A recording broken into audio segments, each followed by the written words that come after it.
اور اس وقت میرا اعزاز ہے، فہمیدہ کی ڈائری کو یہ اعزاز ہے کہ میرے ساتھ اس وقت موجود ہیں ڈاکٹر سمیہ راحیل قاضی صاحبہ۔ کیا وجہ ہے اس کی کہ جماعت اسلامی کو اس طرح سے ووٹ نہیں پڑ رہے؟ ہماری بھی غلطی ہوگی کہ ہم صحیح سے اپنا پیغام نہیں پہنچا پاتے۔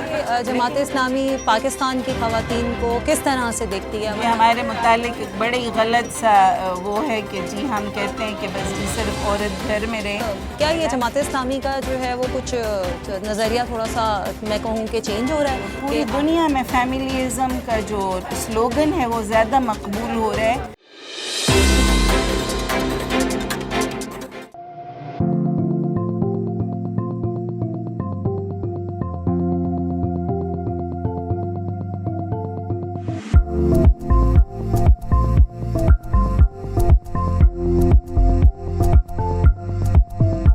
پاکستان کو ویسے تو اپنی خواتین پر ہمیشہ سے ناز ہے، لیکن کچھ خواتین پاکستان میں ایسی ہیں جن پر نہ صرف پاکستان کو بلکہ پوری دنیا کو ناز ہے، اور اس وقت میرا اعزاز ہے، فہمیدہ کی ڈائری کو یہ اعزاز ہے کہ میرے ساتھ اس وقت موجود ہیں ڈاکٹر سمیہ راحیل قاضی صاحبہ، اور میں ان سے کروں گی کچھ تھوڑے سے ٹھیکے اور کچھ تھوڑے سے میٹھے سوال۔ السلام علیکم۔ وعلیکم السلام، کیا حال ہے؟ خیریت سے؟ میں بالکل ٹھیک ٹھاک ہوں۔ آپا مجھے یہ بتائیے کہ جماعت اسلامی، سب سے پہلے میرا سوال آپ سے یہ ہوگا کہ جماعت اسلامی اتنا کام کرتی ہے خواتین کے لیے، لیکن اس وقت کیا وجہ ہے کہ جماعت اسلامی کی خواتین جو ہیں وہ فرنٹ پہ یا پولیٹکس میں اس طرح سے نظر نہیں آ رہی جیسے پہلے آتی تھیں؟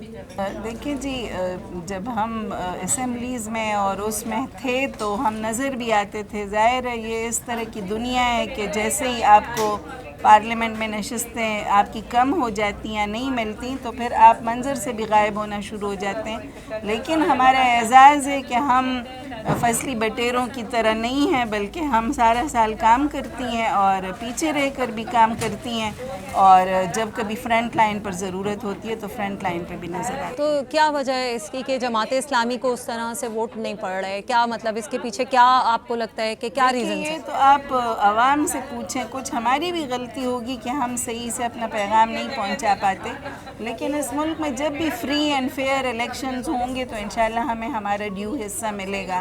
اب تو ریگڈ الیکشنز ہوتے ہیں، پری پلانڈ الیکشنز ہوتے ہیں، جن کو جتوانا ہوتا ہے ان کو جتا لیا جاتا ہے۔ یہ ابھی جو سینٹ کی منڈی لگی ہے تو ہمیں تو بہت زیادہ افسوس ہوتا ہے کہ ہم وہ قوم بنتے جا رہے ہیں جو صرف پیسے کو اپنا خدا بنائے ہوئے ہیں۔ اچھا یہ بتائیے گا کہ جماعت اسلامی پاکستان کی خواتین کو کس طرح سے دیکھتی ہے؟ مطلب آپ کیا چاہتی ہیں کہ پاکستان کی خواتین کیا کریں، کیا گھر پہ ہی رہا کریں؟ یہ ہمارے متعلق ایک بڑی غلط سا وہ ہے کہ جی ہم کہتے ہیں کہ بس جی صرف عورت گھر میں رہے۔ بلا شبہ ہم خاندان کے ادارے کو عورت کے لیے ایک صاحبان سمجھتے ہیں، اور جن کا گھر نہیں ہوتا انہیں بڑے قابل رحم سمجھا جاتا ہے، تو گھر ایک سب سے پہلی پرائیورٹی ہے ہماری۔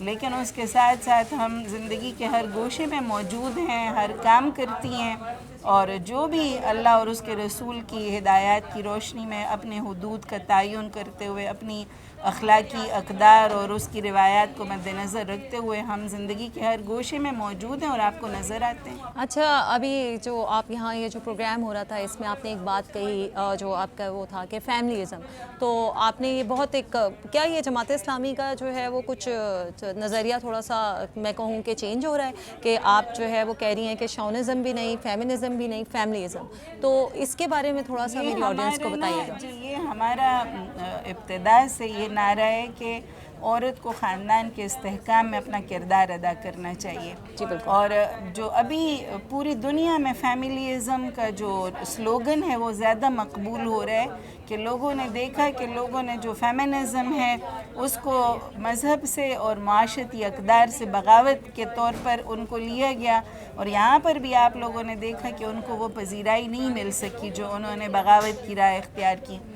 اور آپ نے میل شاونزم کو بھی دیکھا کہ وہ بھی معاشرے میں اس کو بھی یعنی وہ لاکھ جبر کا وہ استعارہ سمجھا جائے مرد کو، لیکن وہ میل شاونزم بھی معاشرے کی اور اسلام کی روح کے خلاف ہے۔ اس لیے حلقہ خواتین جماعت اسلامی نے یہ تہیہ کیا ہوا ہے کہ ہم فیملیزم کو، جس میں اللہ تعالیٰ نے مرد کو اپنا مقام دیا ہے، عورت کو اپنا مقام دیا ہے، ہم لوگ صرف میاں اور بیوی کے رشتے کے اندر یعنی پھنس گئے ہوئے ہیں، حالانکہ فیملی میں باپ اور بیٹی کا رشتہ ہے، ماں اور بیٹے کا رشتہ ہے، بہن اور بھائی کا رشتہ ہے، اور اکثریت جو میاں بیوی کا رشتہ ہے وہ بھی بہت خوبصورت ایک دوسرے کے ساتھ تعلق نبھاتے ہیں، لیکن جہاں پر تھوڑا سا یعنی کلیش ہوتا ہے ہم بس صرف اسی کو ہائی لائٹ کرتے چلے جاتے ہیں. تو معاشرے میں جس چیز کو ہائی لائٹ کیا جائے گا وہی سلوگن جو ہے وہ یعنی جڑ پکڑے گا اور وہی پروموٹ ہوگا.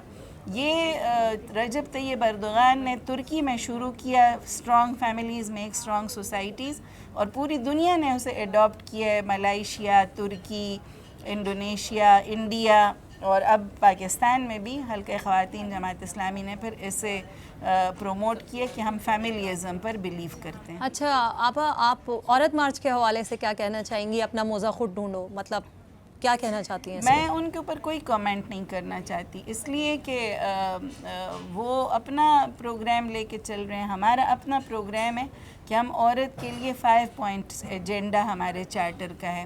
اس میں ہم سب سے پہلے عورت کی عزت، اس کی تکریم، اس کا جو سٹیٹس ہے معاشرے میں اس کو واپس دلانا چاہتے ہیں. دوسرا اس کی تعلیم، ہائر ایجوکیشن بھی اور پرائمری ایجوکیشن بھی، اور تیسرا اس کی صحت کہ ایک صحت مند عورت کے ساتھ اس صحت مند قوم کی بقا وابستہ ہے، اور چوتھا اس کے لیے انصاف، فری اینڈ فیئر جسٹس اور انسٹنٹ جسٹس، فوری انصاف، اور پانچواں وہ حقوق جو اللہ اور اس کے رسول نے اسے دیے اور معاشرہ اسے نہیں دے رہا، مثلا کفالت کا حق، وراثت کا حق، تعلیم کا حق، صحت کا حق، یہ سارے حقوق ہم نے اسے دینے. تو ان 5 پوائنٹس ایجنڈا کے تحت ہم اپنا چارٹر، اس کے پروگرام کے تحت ہم ہر جگہ پر جا رہے ہیں.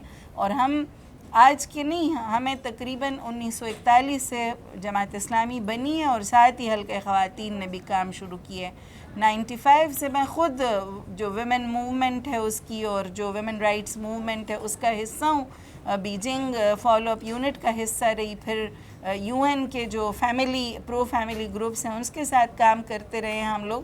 تو ہمارا ایک 25-26 سال کا سفر ہے، اس لیے ہم کسی اور کی تردید کیے بغیر اپنے پروگرام کو، اپنے پرو ایکٹیو پروگرام کو زیادہ ہائی لائٹ کرنا چاہتے ہیں. اچھا، تو آپا مطلب آپ اسی بات کو انڈورس کر رہی ہیں جو میں بھی اپنے ہر جو ہے اپنی آڈینس کو کہتی ہوں، جو میں لکھتی ہوں اس میں بھی یہ کہتی ہوں کہ عورت کا سب سے بڑا مسئلہ پہلے پاکستانی معاشرے میں یہ ہے کہ آپ اس کو عزت دیں، اس کو شناخت تو دیں پہلے، اس کے حقوق کی بات تو بعد میں کریں گے، پہلے اس کی عزت اور شناخت دیں. جی بالکل. عورت کی تکریم، عورت کو عزت، محبت اور حفاظت، یہ 3 بنیادی لفظ ہیں جو عورت کو چاہیے، اور جب اس کو عزت، محبت اور حفاظت مل جاتی ہے تو وہ ہر ناممکن کام کو پھر ممکن کرتی ہے. اور پاکستان کی خواتین ہر شعبے میں ماشاءاللہ اپنا جو ہے اپنا عزت، اپنا وقار رکھتے ہوئے، اپنے ماں باپ کا، اپنے گھر والوں کا، اپنے ملک کا نام روشن کرتے ہوئے ہر جگہ ایکسیل کر رہی ہیں. وہ بھی اسی معاشرے کا، اسی سوسائٹی کا حصہ ہے. اس کی زندہ مثال آپ ہیں، ڈاکٹر شمائلہ میرے ساتھ بیٹھی ہیں، وہ ہیں، اور بہت ساری خواتین ہیں مختلف سیاسی جماعتوں کی، NGOs کی، بہت ساری خواتین ہیں، ڈاکٹرز ہیں، میڈیا ہے.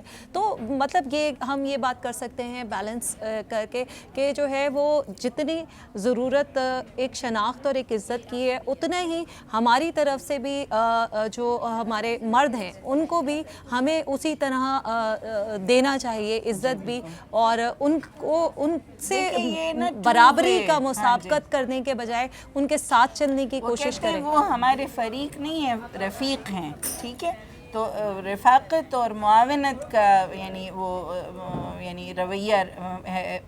اسلام نے بھی یہی بتایا ہے، اور ہماری معاشرتی اقدار میں بھی یہی ہے کہ عورت جو ہے وہ عزت کے قابل ہے، عورت محبت کے قابل ہے، عورت احترام کے قابل ہے، اور معاشرے میں پھر اس کو جتنی عزت ملے گی، جتنی محبت ملے گی، جتنی حفاظت ملے گی، وہ اپنا کردار بہتر طریقے سے نبھائے گی. بہت شکریہ. اور فریق نہیں رفیق ہیں، آپا نے یہ بات آپ کے سامنے کہی ہے، اور یہی بات جو ہے ہم بھی کہتے ہیں کہ ہر چیز کی ایکسٹریمزم چاہے ادھر سے ہو چاہے ادھر سے ہو، بات کو، معاملات کو صرف